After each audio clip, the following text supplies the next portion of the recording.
We're live now? Very well. I will now start the official introduction to this global side event that we have organized at COP26 Climate Summit. Hello, everyone, both in the COP26 Conference Center and those who have joined us from around the world. My name is Lidia Wojtal. I'm the project lead for the International Network of Energy Transition Think Tanks at Agora Energiewende. And I'm going to be your host today, leading you through this side event. In the next 75 minutes, the representatives of 6 think tanks who are the members of the International Network of Energy Transition Think Tanks, or INETTT, from Philippines, Japan, Turkey, Vietnam, Brazil, South Africa, will provide us with their insights on the work on increasing the climate ambition in their countries. As you see, 2 of our speakers, or as you may see, 2 of our speakers, Denise Fontanilla and Mika Obayashi, are with me here in Glasgow at COP26, and other 4 speakers will join us remotely. I would also like to say that for all these participants who have joined us through the COP26 platform, there is a possibility to ask questions, and we will provide it at the end of this event in the Q&A session.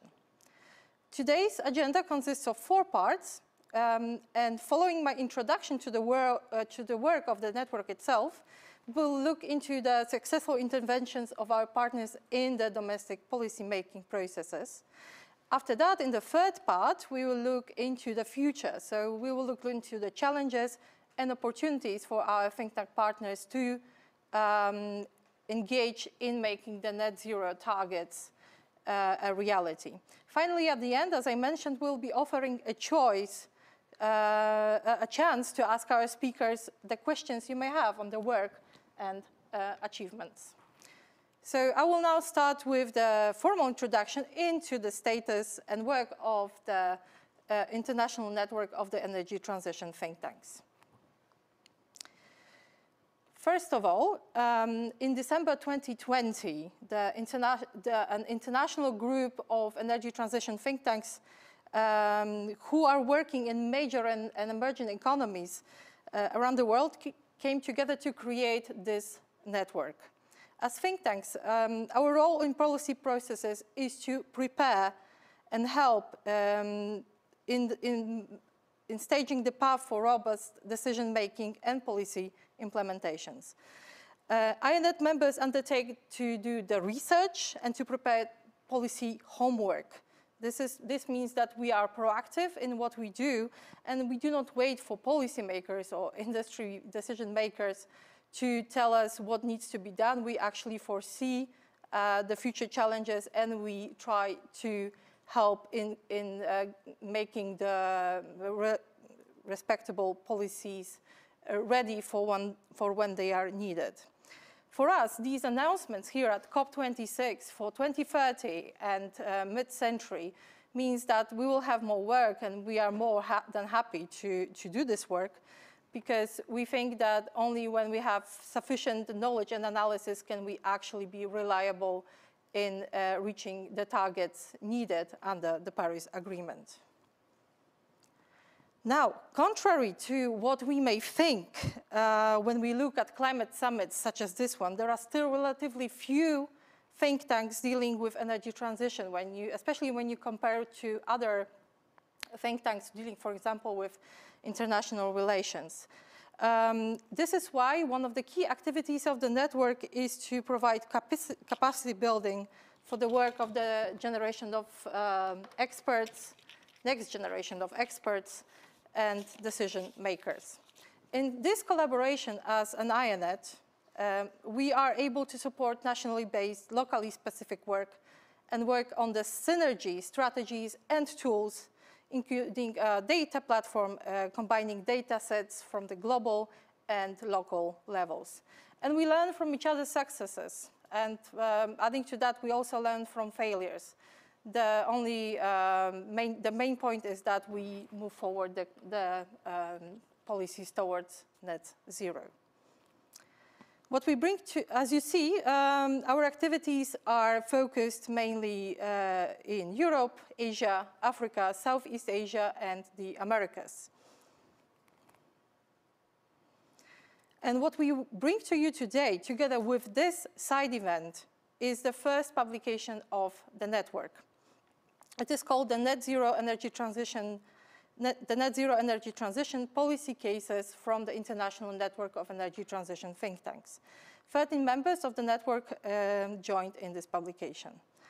And this publication presents an overview of the INETTT concerning the status of climate and energy policy in each country where we work. And we set these policies against the backdrop of the country's nationally determined contributions.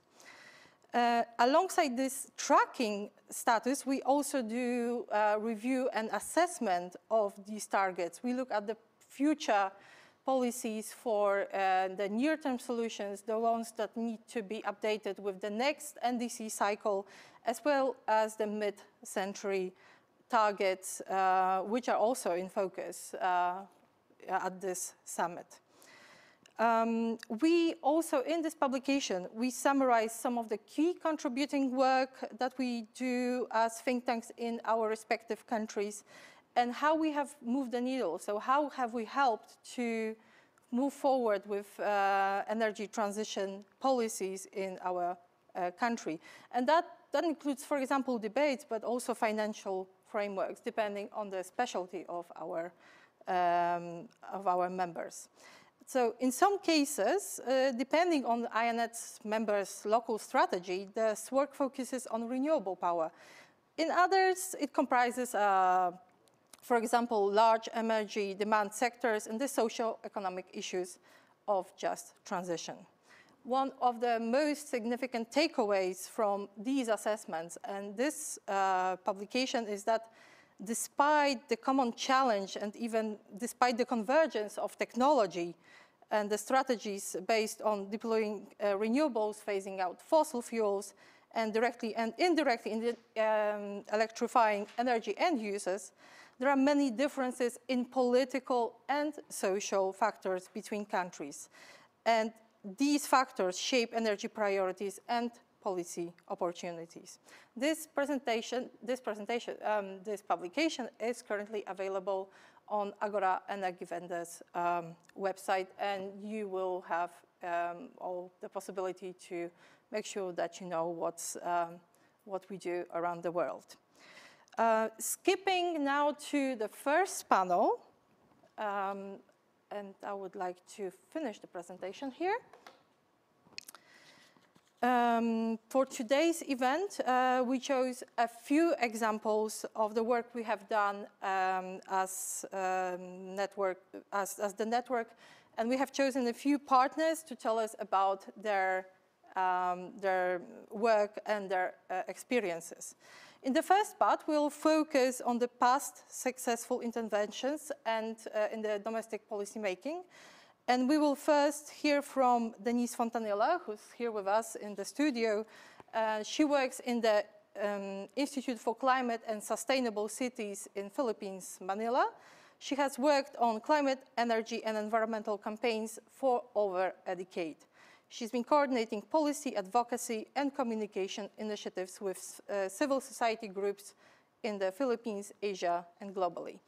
So Denise is now focusing on the group's international policy advocacy work, particularly on energy. So that's Denise. Our second speaker will be Mika Obayashi. Mika Obayashi is director of the Renewable Energy Institute in Japan, Tokyo. And she's been handling this work since the foundation in 2011. Before joining the Institute, Mika worked in various international organizations, including International Renewable Energy Agency, based in Abu Dhabi. The last panelist in the first part will be, and she is joining us online, this is Ayşe Sarı, who works at SHURA, Energy Transition Center in Turkey, Istanbul. And before joining SHURA, Ayşe worked with universities, intergovernmental civil society, public and private sector institutions on renewable energy, climate change, and many other issues connected with energy transition, including environmental justice. So welcome to you all, dear panelists, and I would like to start with giving the floor to Denise. Thank you, Lydia. Good afternoon from Glasgow. The Institute for Climate and Sustainable Cities, or ICSC, is proud to co-organize the side event today with INETTT and Agora Energy Vende. And we thank you all for joining us today.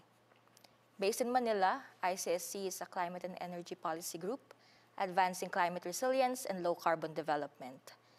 On the energy front, we are helping advance the campaign to decarbonize the Philippine and Southeast Asian energy sectors through sound research and analysis, supported by strategic communications. As some of you may know, power rates in the Philippines are the highest in Southeast Asia and the second highest in Asia, only next to Japan. The high price we pay for electricity has a huge impact on the household budgets of many Filipino families who live below the poverty line. There is also a wide discrepancy in electrification rates of urban and rural areas, particularly those not connected to the main grid. Yet over half of the country's energy mix is dominated by coal. The Philippines also has an overcapacity of baseload coal-fired power plants. Yet rotating power outages were still experienced in different parts of the country earlier this year and over the past few years, which led to significantly high electricity costs. In addition, coal-fired power plants have not met the newly mandated allowable planned and unplanned outages set by our Energy Regulatory Commission. ICSC has made energy finance and economics a key component of our work. We are pushing for electricity market reforms that can facilitate renewables investment and encourage competition. We are also working to tackle issues such as the pawn-shop mentality of banks in energy financing, red tape foisted by energy utilities, and fossil gas lock-in. ICSC closely monitored the status of the Philippine energy transition amid the COVID-19 crisis and presented recommendations on future-proofing the energy market to the House of Representatives. We played a key role in the Department of Energy, or DOE's, decision in October 2020 to implement a coal moratorium on new projects, helping provide technical support to their analysis by showing that continuing to build excess inflexible baseload generation would result in grid stability problems. As our chief data scientist recently remarked, evidence clearly shows that coal has been intermittent and unreliable and expensive even before the pandemic. And coal is the reason behind spiking electricity bills and rotating blackouts, as households and businesses struggle with COVID's socioeconomic impacts. This is also why ICSC is pushing for the shift to flexible generation from centralized generation through coal.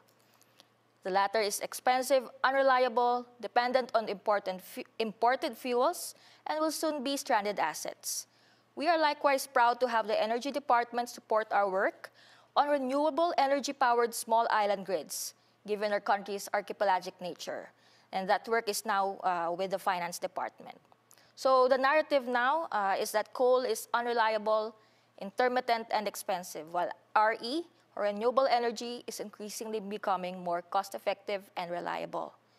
Our motivation to accelerate the energy transition in the Philippines and Southeast Asia must be to pump prime economies, create jobs, and increase resilience, even as the power and transportation sectors, among many others, are transformed towards low-carbon pathways, to assert development and democracy instead of net-zero diplomacy. We firmly believe that strategic, sustained energy transition is the way to go, not so much because of the Paris Agreement, but because access to affordable, reliable, and sustainable energy is crucial to providing basic needs, accessing social services, reducing poverty, and promoting economic growth. Thank you very much. Thank you, Denise. What I have heard is that ICSC works on a variety of topics, the socioeconomic ones being quite important. Indeed. In this work, and that you had also a part in the recent coal moratorium initiative, and quite successful one. So congratulations on that. Thank you very much. Thank you.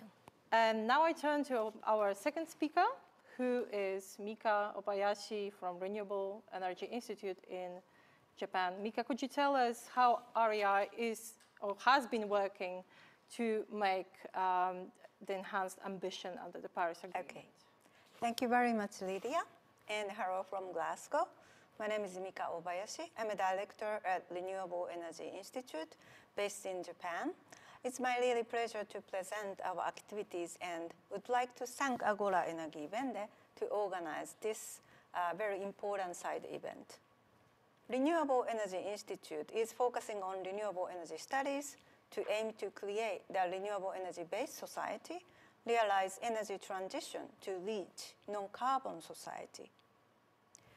Asia is the fastest growing region in the world and accounts for over 40% of global carbon emissions.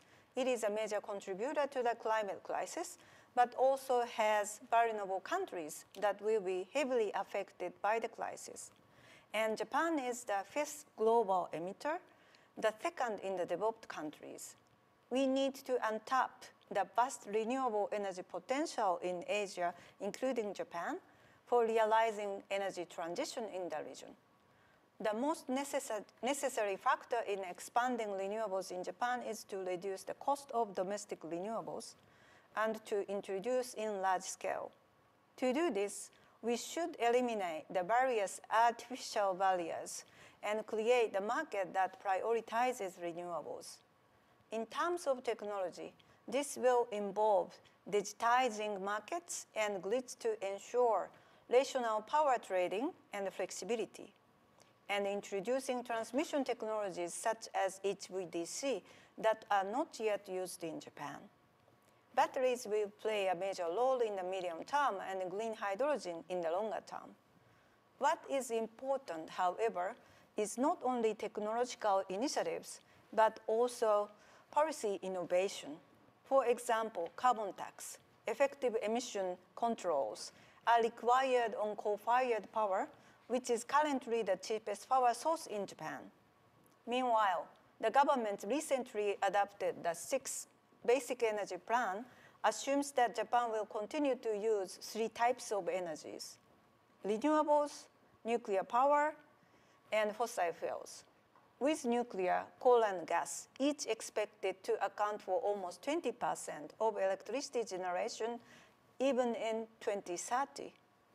In the longer term, while renewables will be the main source of energy, the plan is to introduce new nuclear power, produce hydrogen from fossil fuels, use CCS and CCUS, and even export CO2 to other Asian countries, as seeing Asia as a next fossil fuel-based center. This is not only lock in Asian countries with fossil fuel, but also undermining their large potential of renewables. It is also important to advocate and build the capacity of policymakers and government council members to prevent wasteful investment and false market signals to make the energy transition as quickly as possible. We, Renewable Energy Institute, have developed scenarios for 2030 and 2050 for Japan, showing that the country has a significant amount of renewables available, that they can lower costs, increase grid stability and energy security, and that Japan can decarbonize. We made a number of presentations to government councils, stimulating debate and ultimately raising the government's target. It's not enough, of course, but renewable energy target that doubles from the current level. We also participated as a member of cross-ministerial government task force, which succeeded in including the principles of giving top priority to renewable energy to be introduced. In such ways, we also encourage the business leaders to take more active climate actions. That is called Japan Climate Initiative. We started with 150 business members, but now increased almost 670 members within just 3 years. That shows Japanese non-state actors, especially business and city-level councils, want to take more actions than Japanese national government. we would like to encourage those actions with very scientific-based evidence to accelerate energy transition in Japan. Thank you very much. Thank you, Mika. From what I heard, you have a lot of engagement with both the government and civil society groups pushing for higher targets and making sure that the potential for scaling up renewables is being recognized across the economy. Thank you very much for your input. Now we move to Turkey. And here we have Ayşe. Ayşe, please let us know how you managed to push the needle in the country.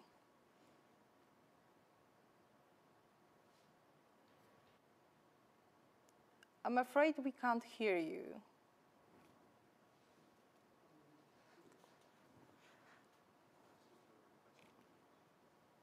Now, can you hear me? Yes, thank you.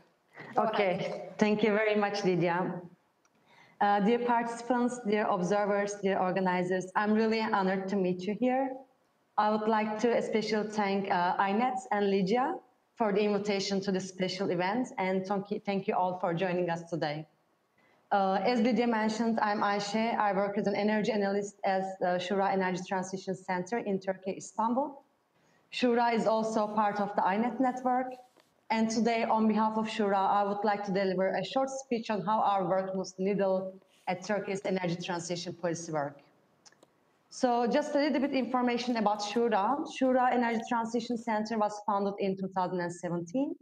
It contributes to decarbonization of the energy sector via an innovative energy transition platform.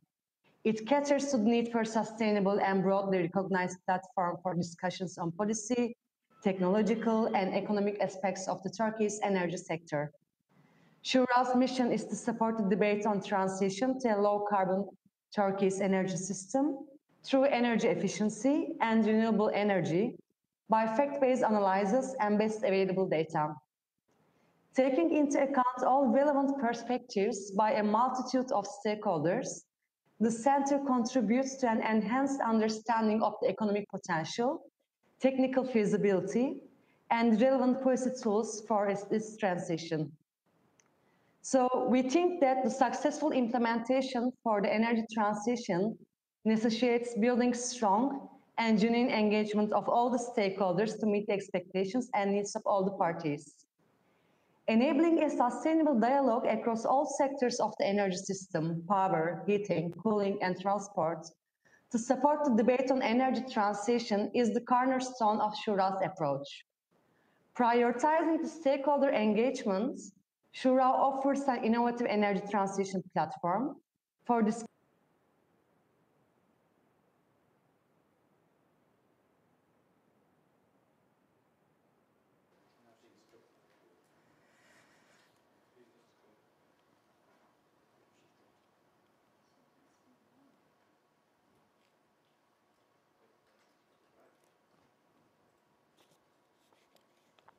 Can we have the other speakers? Or is the transmission lost entirely?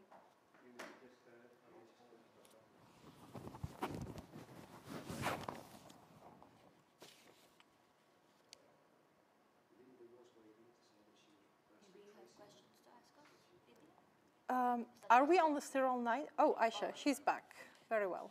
Can you hear me? Sorry, there's no internet interruption, but somehow I dropped. Welcome back. Continue, please. Thank you so much. Okay, so I continue where I dropped from. So the starting point of SHURA's engagement is through its advisory council that constitutes predominant individuals of Turkish energy sector. SHURA also frequently participates at national and international energy and climate fora to showcase its work. And therefore, SHURA actively supports efforts to ensuring the smooth transition of the Turkey's energy systems by catering discussions on the various aspects I mentioned below in Turkey's energy system. So at the start of its journey in the end of 2017, SHURA's aim was to become a knowledge hub of the technology, economics, and policy aspects of renewable energy and energy transition. And until now, we can say that SHURA successfully acquired a brand position among the energy sector stakeholders and journalists by fulfilling its goal of being the national voice of Turkey's energy transition through active participation in numerous energy and climate events, producing reports in and out of Turkey and significant media coverage. Since it's founded since 2017, Shura published almost 30 reports in all aspects of energy transition. In Turkey, 7 reports are in the pipeline, they continue, and 2 are planned by 2021. And for 2022, we currently have 7 planned studies. We publish Shura Stats, which is up-to-date energy and climate data to our stakeholders. Until now, we published like 24 Shura Stats and 12 newsletters for our stakeholders. Just to give some examples of when Shura moved the needle in Turkey's energy transition policy making, Shura's first major study, published in 2018, examined the argument that technical limitations in the power grid could limit, even set a final cap on the integration of large shares of renewable energy, wind or solar. Developed in close consultation with the national grid operator, the study increasing the share of renewables in Turkey's power system, which you can find in our website, demonstrated that Turkish grids could integrate up to 60 gigawatts of wind and solar, which is 3 times the national target by then, with their share of generation reaching 30% by 2030. The study was widely accepted by all stakeholders and has facilitated the adoption of higher targets for renewable energy in grid planning in Turkey. Shura's analysis on various policy options for renewable energy income models and auction design facilitated the design of National Renewable Energy Certificate Scheme that's now coming into operation. And the auctions, renewable energy auctions, they were updated in line with the suggested path by Shura reports. In 2019, Shura released a study on financing the energy transition. The recommendations were developed in close dialogue with more than 100 national stakeholders from around 40 organizations. Many of the recommendations have already been adopted as part of new legislation on net metering, ESCOs for public sector energy efficiency, and renewable energy certificates. In addition, financial institutions have adopted recommendations related to special functioning products for green energy production and consumption. New climate and energy efficiency financing schemes are currently being discussed by policymakers. In 2019 to 20, in collaboration with partnering researchers, we conducted a comprehensive study on energy efficiency, covering the entire power sector value chain. The analysis revealed a 10% energy savings potential in addition to the national targets, with each dollar of investment yielding from $1.2 to $1.5 in savings. Before the study was published, workshops were held with the Ministry's Directorate of Energy Efficiency and Environment, where the results, methodology, and data were thoroughly discussed. As the National Energy Efficiency Action Plan covers the period 2017 to 23, the Directorate is now using Shura's work as the basis for new policy planning assessments up to 2030. Directorate also asked Shura to carry out a further study on market-based policy mechanisms in general and energy efficiency obligations in particular, which started some months ago in 2021. Just to sum up a little bit, recently Shura published a comprehensive study on socioeconomic effects on Turkey's electricity sector transition. The sector shows that transition socioeconomic benefits are 3 times higher than its financial costs, with significant impacts on greenhouse gas emissions, employment quality, health and environment impacts, balance of trade, economic growth, and social welfare, and is currently widely accepted and discussed by all the energy sector and climate change stakeholders in Turkey. Private sector stakeholders suggest that they follow and use Shura's report for business development purposes since some years. And Shura utilizes its capacity to engage with the core audience to deliver extensive content, in addition to all its essential messages in all these reports that I mentioned. Therefore, SHURA focuses on drafting special contents for exclusive coverages and op-eds, organizing one-to-one meetings, interviews with media representatives, and seek opportunities to be hosted in TV and radio shows, and acquiring columns in sectoral publications, which we can say that since the beginning of 2020, in addition to energy-specific sectoral publications, Tier 1 mainstream media also covers more articles derived from SHURA's reports. Also, opinion pieces written by SHURA analysts earn impactful coverage and Tier 1 visibility at its sector. Thank you very much. Thank you, Ayşe. Hard to summarize, especially that so many reports were mentioned, but what I hear is that the work that you do will be taken into account for Turkey's implementation of the Paris Agreement, which Turkey actually quite recently ratified. So congratulations on that. Thank you. And we wish you more successful work in the future years.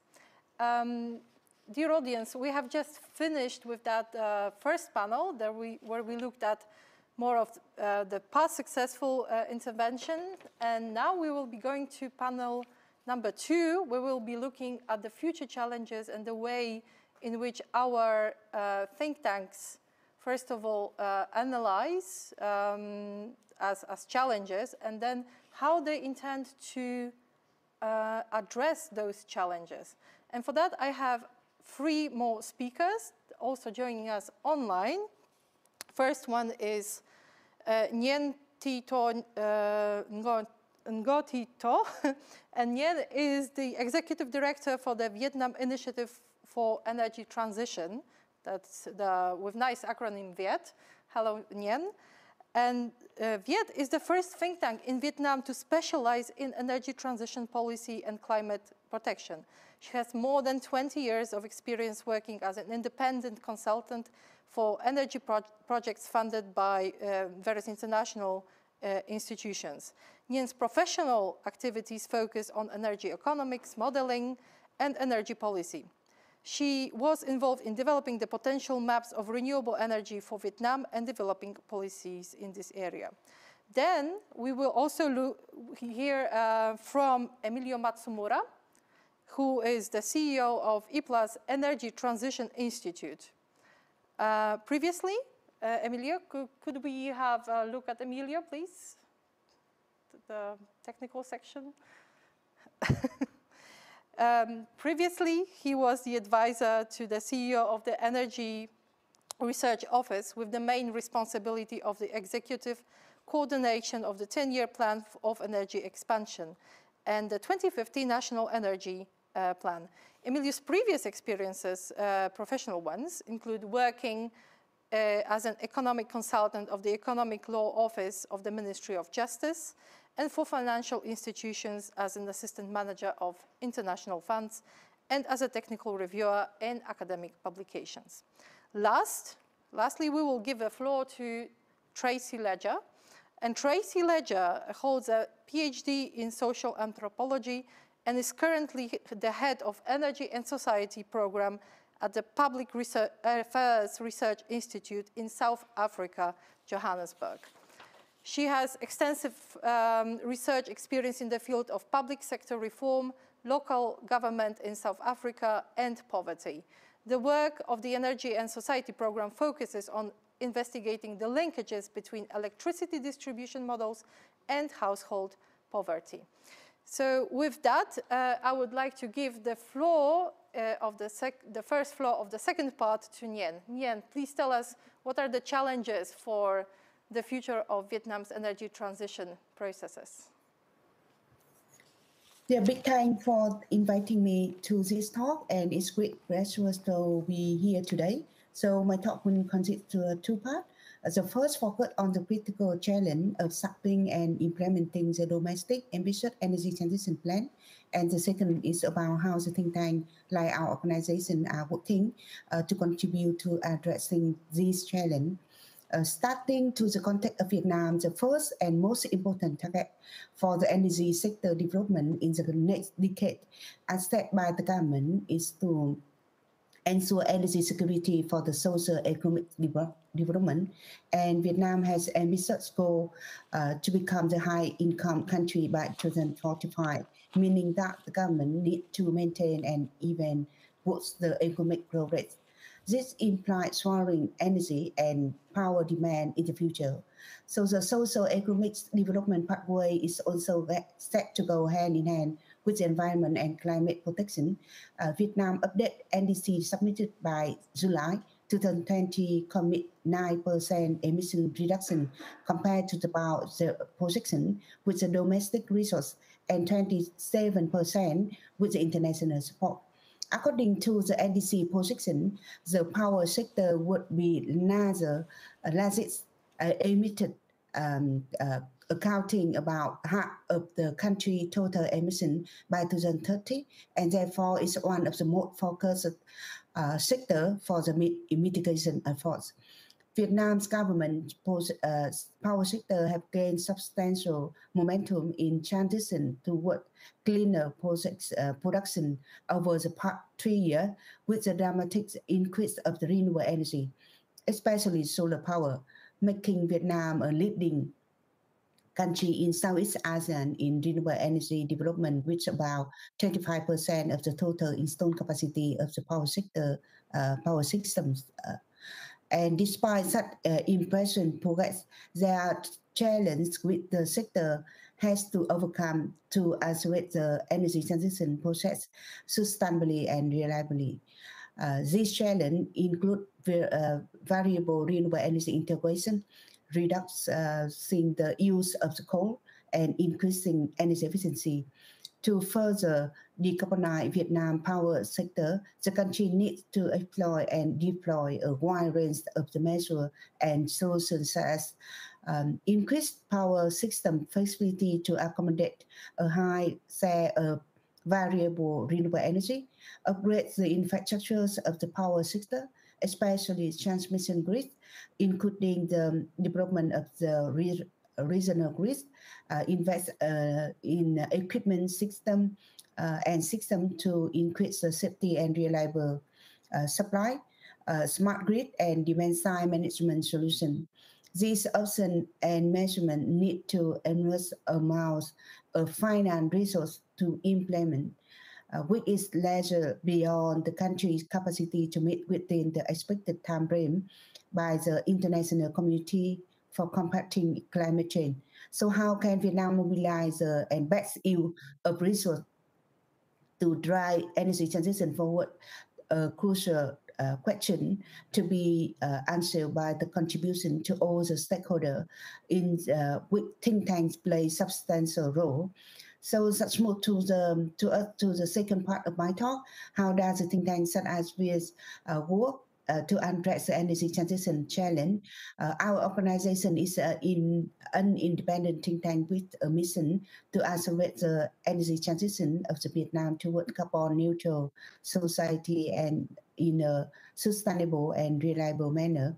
So we act as a bridge between science and policy. Our main objective is to deliver fact-based analysis on the critical driver for the energy transition and provide a platform for discussion on the Vietnam East energy sector, technological, economic, and policy aspects. We also focus on broader information and communication exchange toward the public and policy dialogue. Since 2018, we have taken intensive study of important policy issues connecting the researchers and decision makers with the analytical rigor to on otherwise political side discussion of the energy climate related issue.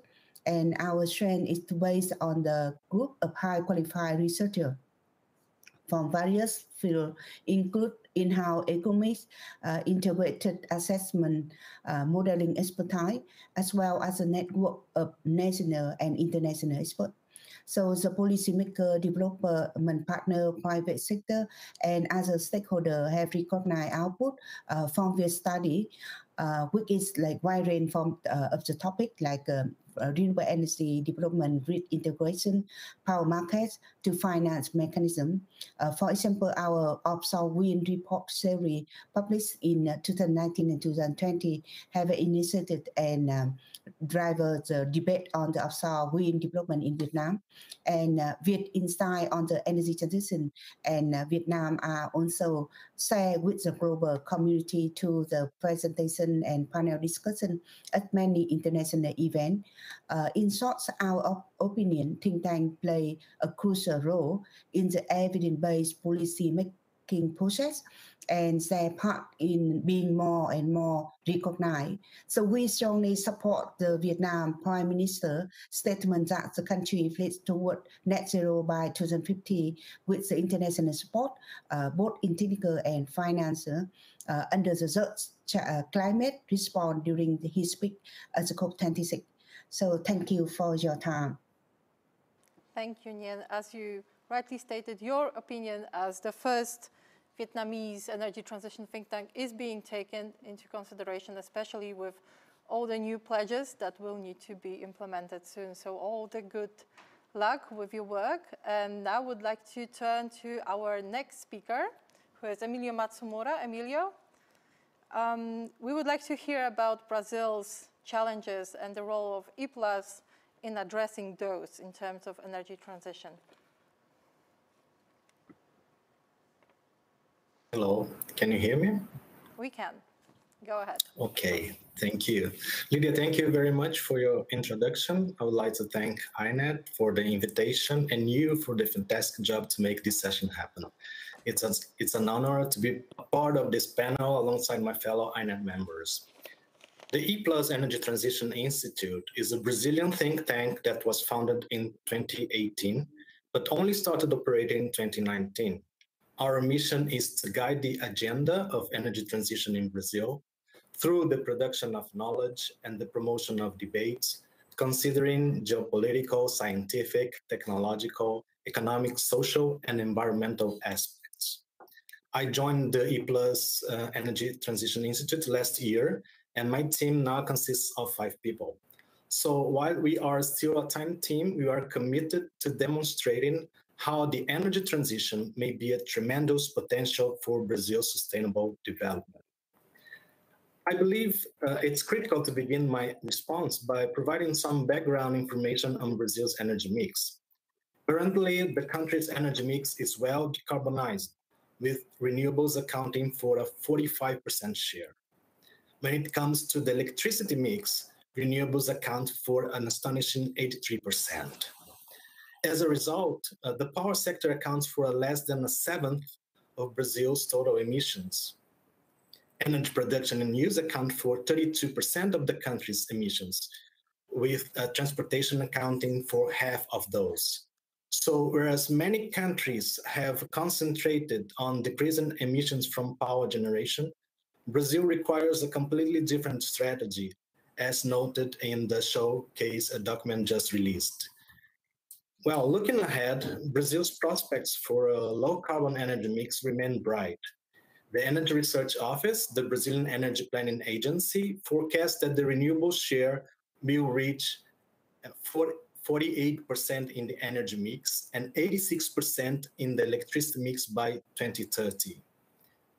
Despite this, there are still challenges in at least 2 dimensions. First, Brazil must establish an adequate market design.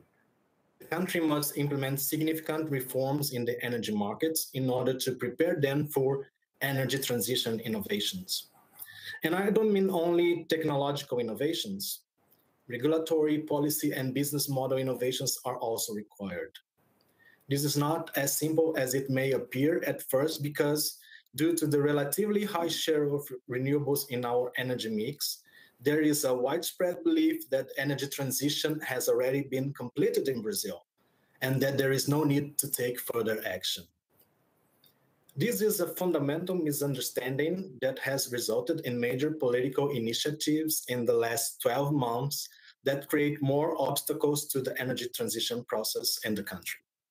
The main argument is that all the measures will not change the renewability trend of our energy mix, while reinforcing energy security and expanding energy access.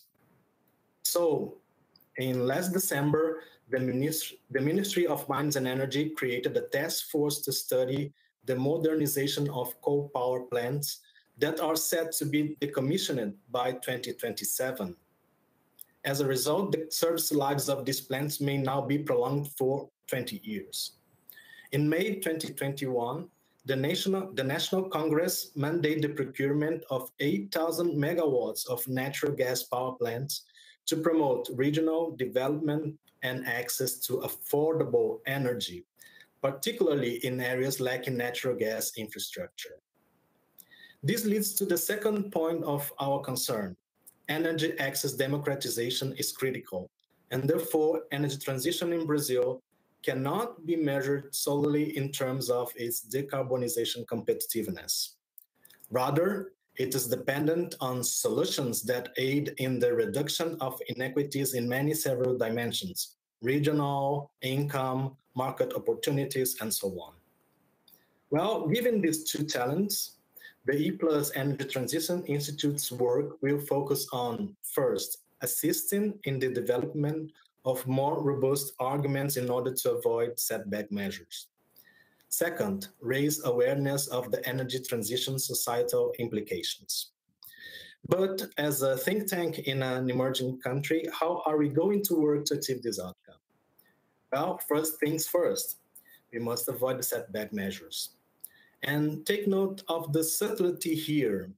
Politicians do not directly oppose to energy transition, but they use other arguments such as regional development to push through measures that eventually reflect a constraint to the energy transition. So as a think tank, we must better enlighten society and political parties in order to assist them in making the case that energy transition is not only about the long and distant future, but can also deliver great opportunities today as more countries commit to low carbon economies. The second initiative is to show that energy transition is much more than just switching from fossil fuels to renewables. It is critical to embark on this massive transformation with the potential to implement a new development model, in particular to share the enormous economic benefits with the most vulnerable members of society. And it's not only about green jobs either. We need to take it a step further. No doubt it widens the concept of energy transition, but it's vital to raise awareness of the social dimension of the energy transition. And having access to reliable data can help us better grasp the complicated relationships between social and energy variables. In the case of Brazil, we have good social data coming from large government transfer programs. But we need to link this social database with energy variables, particularly affordability and the quality of access to energy sources. Furthermore, we must consider how to ensure that vulnerable people are effectively treated as part of this transformation.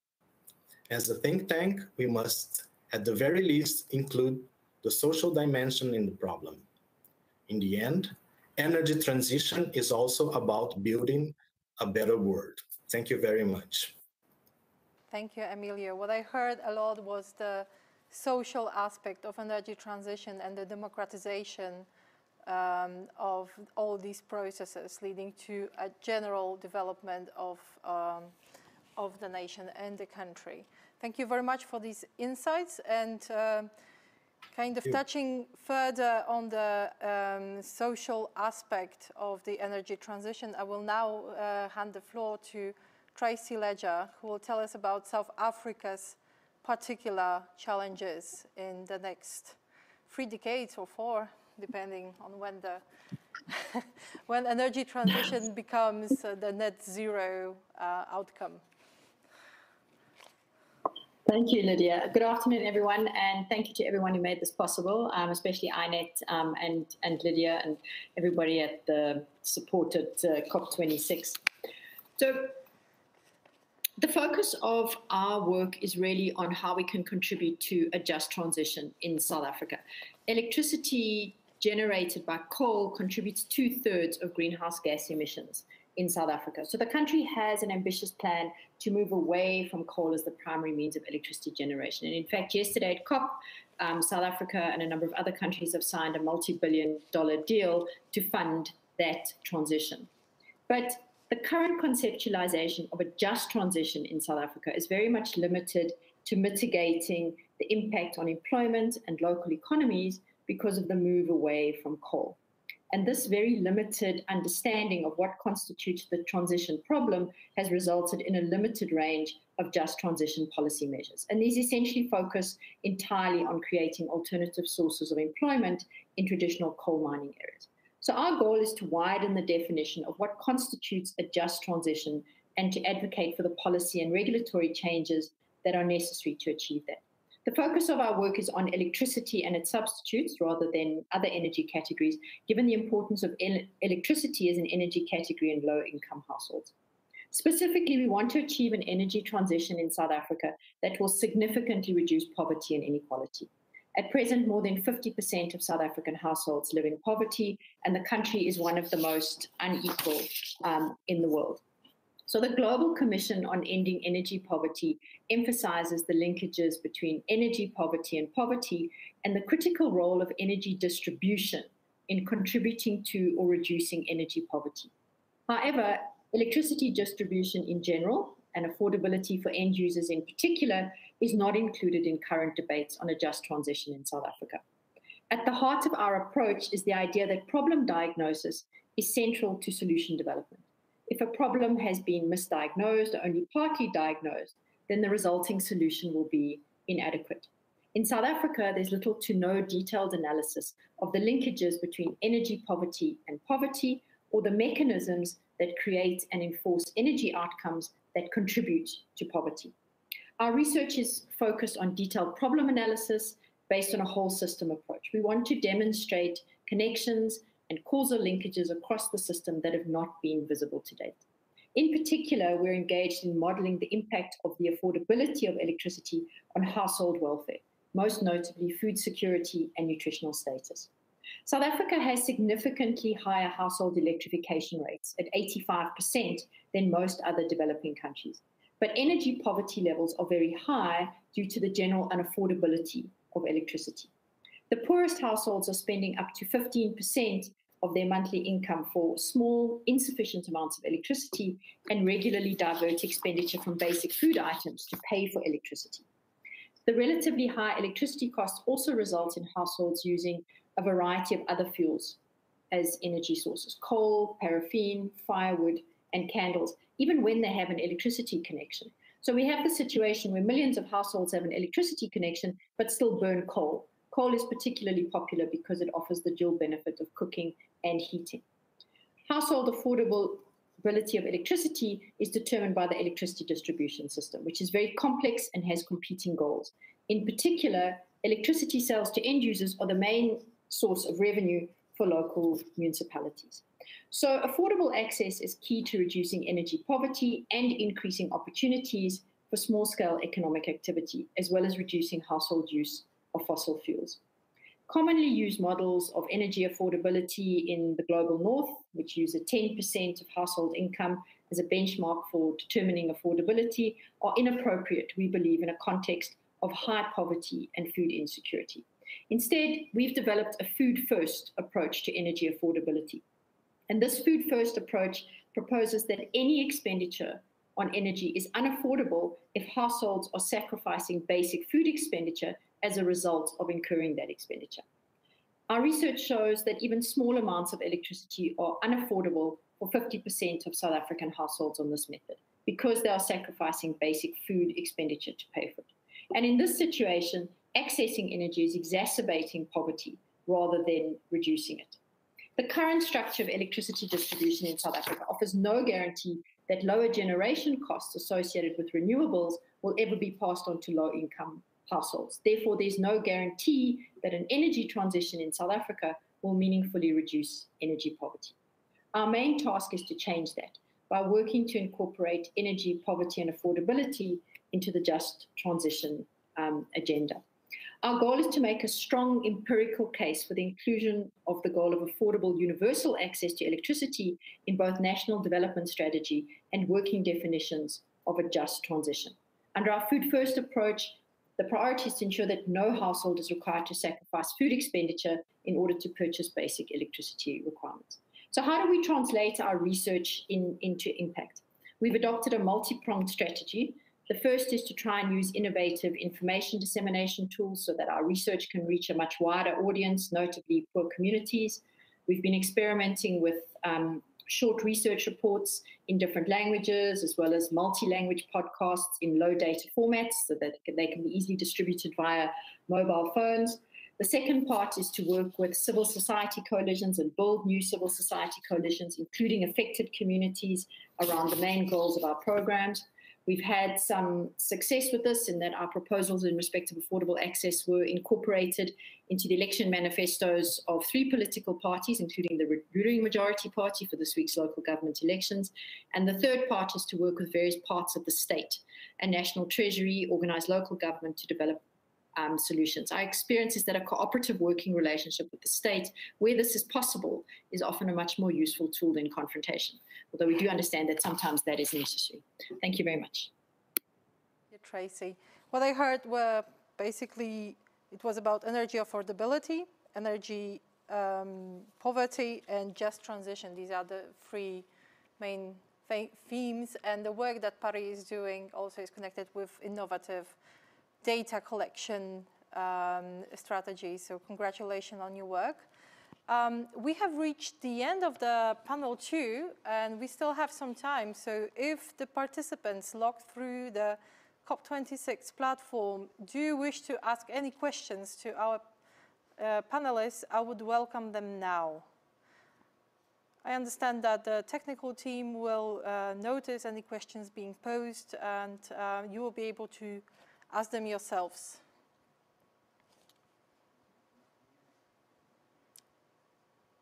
Let's wait another few seconds to see if there are no questions. Okay. Meanwhile, let me reiterate that the publication that shows, that lists also all the examples that were mentioned today, is available online on Agora Energy Vendors website, also on some of our partners' websites. And you can find out about all the partners of the International Network of Energy Transition Think Tanks, or INETTT. You can find out more, who's there, what we are doing, what is the data that we are using, and listen to the stories of how we manage to push things forward, or how we will address the future challenges with our respective national constituencies. Checking one more time if there are any questions. If not, checking one more time. There is one question. We have a comment or questions from virtual participants. I would encourage the person with a question to pose this question now.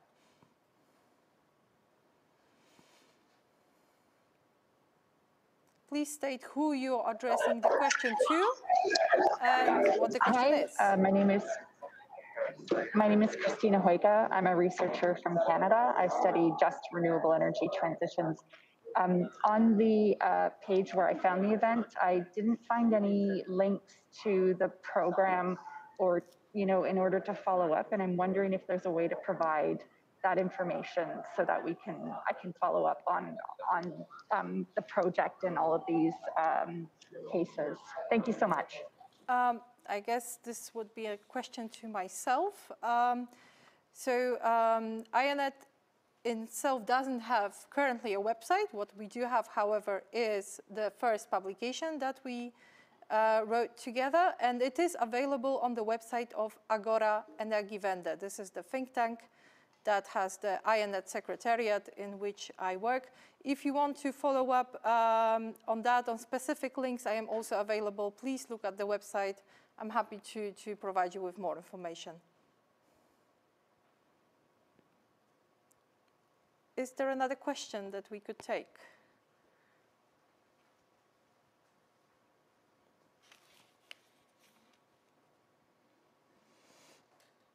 No, it doesn't seem to be the case. So what I would like to say for the end of this panel is that, first of all, thank you very much to all the panelists that have joined us today, both in person and online. I would like to thank the online audience viewing this side event through the COP26 platform and the YouTube channel. I hope we have some audience there as well. I would like to thank the Secretariat for providing this opportunity for us to do this hybrid side event, no small feat, taking into account the pandemic circumstances, so thank you very much. And please find the work of think tanks described in our publication. Please approach us on the internet, on social media. We are everywhere. It's not that difficult to find us, and we promise we will be responsive for you to learn more about our work. With that, I would like to end today's side event. I would like to thank you all, and I hope we will have a successful COP26 summit. There is still some of this summit left until the 12th of November. Thank you very much.